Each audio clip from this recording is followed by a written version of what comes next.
welcome to TTF's Learning Matters, a podcast where we discuss all matters related to learning. Today, our topic of discussion will be digital citizenship. As of December 31st, 2023, according to TRAI, the wireless subscriber base in India was about 1 billion active users. The latest statistics on the number of school-going students in India at the end of 2022 was about 265 million.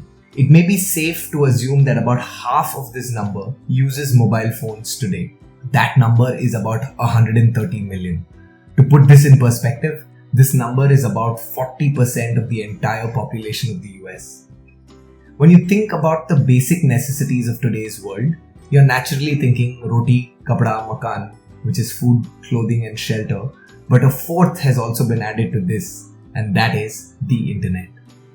The internet is a wonderful tool, but do we really have the skills and mindsets that help us navigate the internet? What is digital citizenship?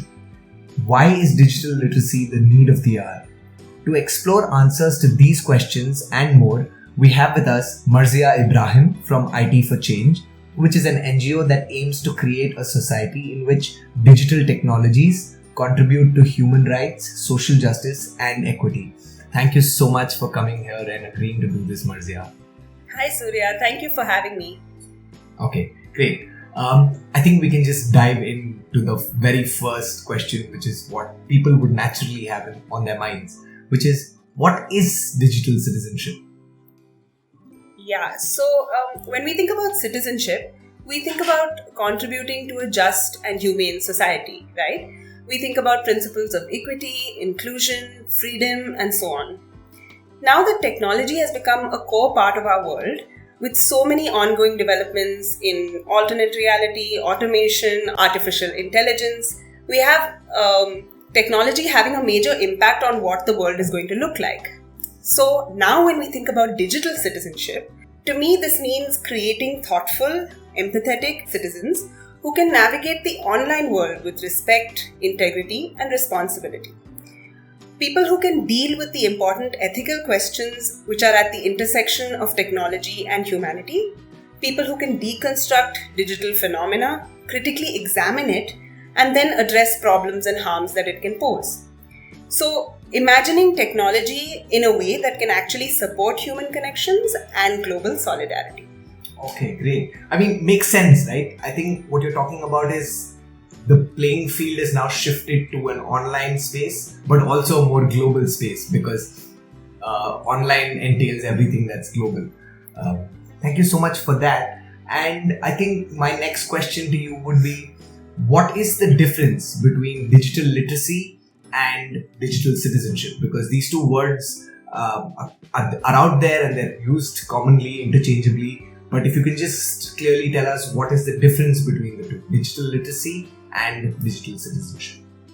Yeah, so if we start with the basic, which is computer literacy or technology literacy, we can say that is having a basic level of competence and proficiency in using digital software or digital devices.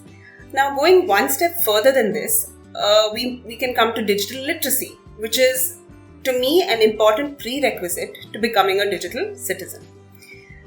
It is the capability to actually not only use technology, but also know when and how to use it. It is people making choices on this and not just the tools or the devices.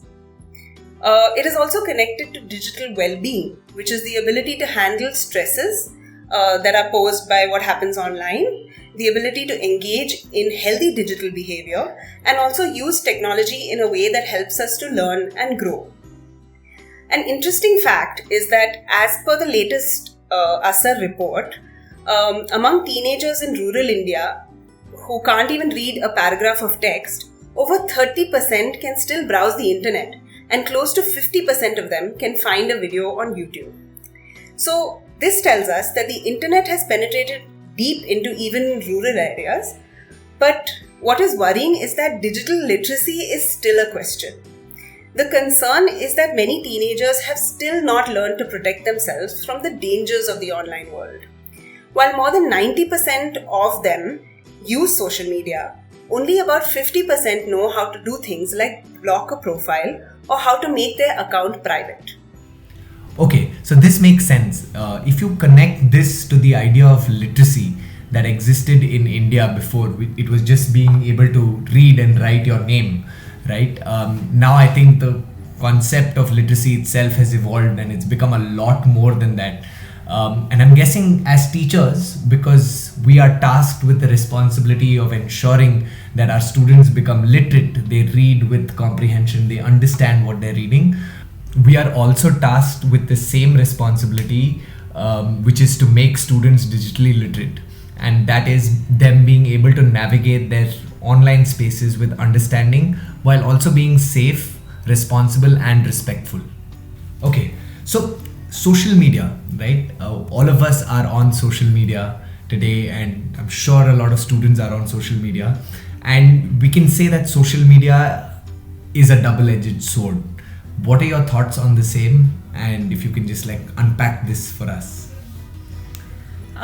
So it is predicted that in the future, jobs will be less focused on routine tasks and more on working with people and solving problems. Now, young people can actually use social media to develop these skills. They can learn how to navigate and share digital content, build an online identity through social media, right?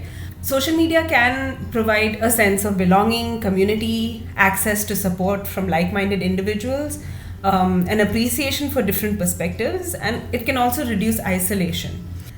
But at the same time, social media can be a double-edged sword because it can cause addiction, depression, anxiety, and loneliness.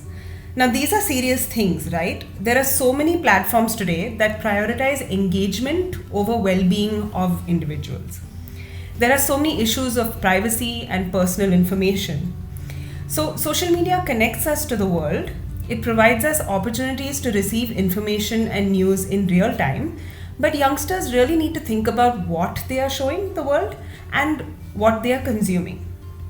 Social media promotes misinformation and disinformation, and also things like cyberbullying and trolling. I'm sure every student who is on social media has faced some form of harassment or trolling online. In fact, I was shocked to learn recently that India is the country where the risk of disinformation and misinformation was ranked the highest, according to experts surveyed for the World Economic Forum's Global Risk Report.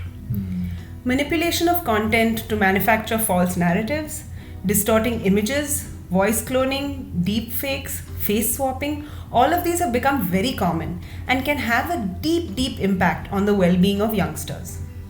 Hate speech is another thing.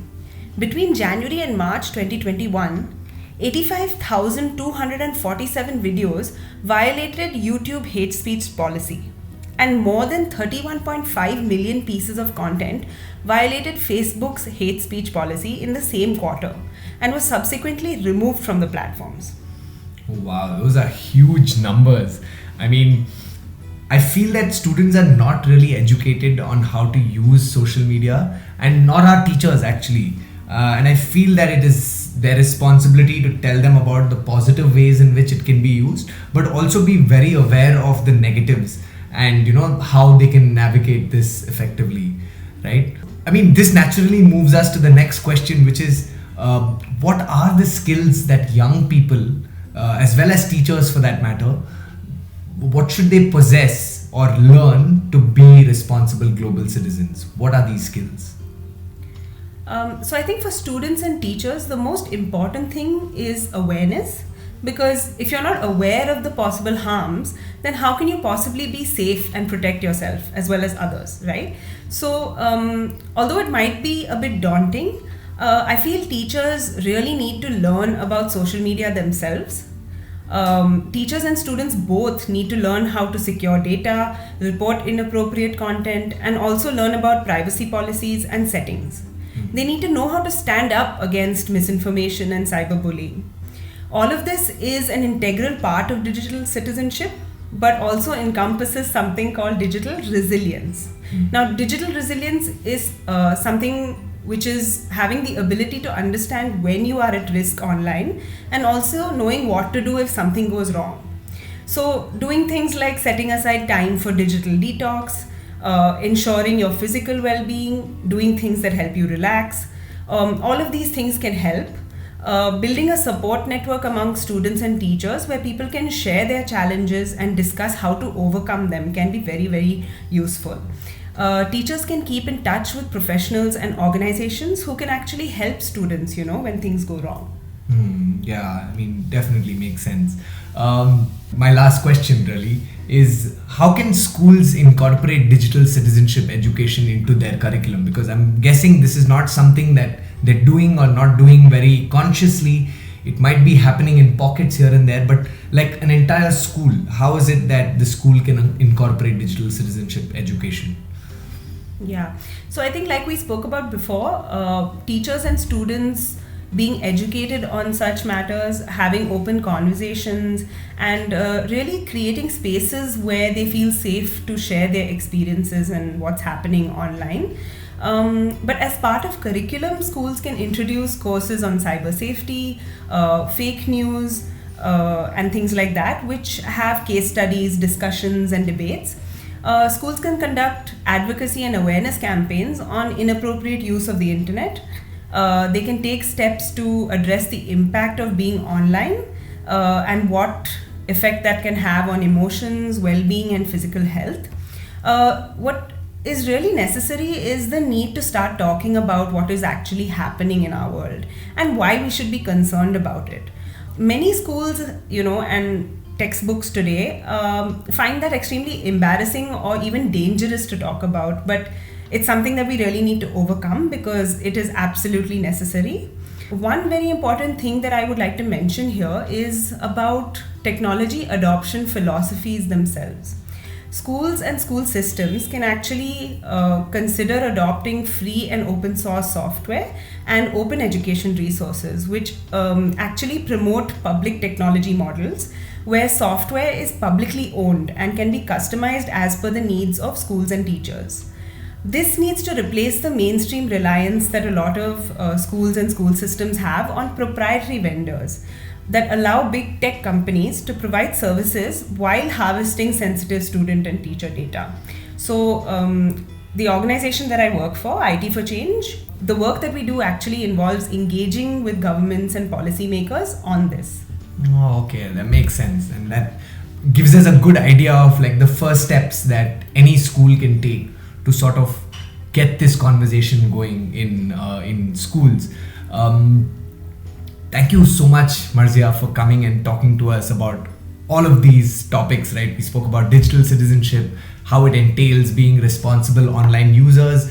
We spoke about digital literacy, which is the skill of navigating the internet with understanding while also knowing the sources of information and using and sharing this information responsibly and respectfully. We also dealt a little bit with social media and its pros and cons, and finally how schools can incorporate digital citizenship education into their curriculum. Thank you so much for being here with us. I'm sure this podcast will definitely be helpful for educators as well as schools to kickstart the conversation about digital citizenship. Thank you again.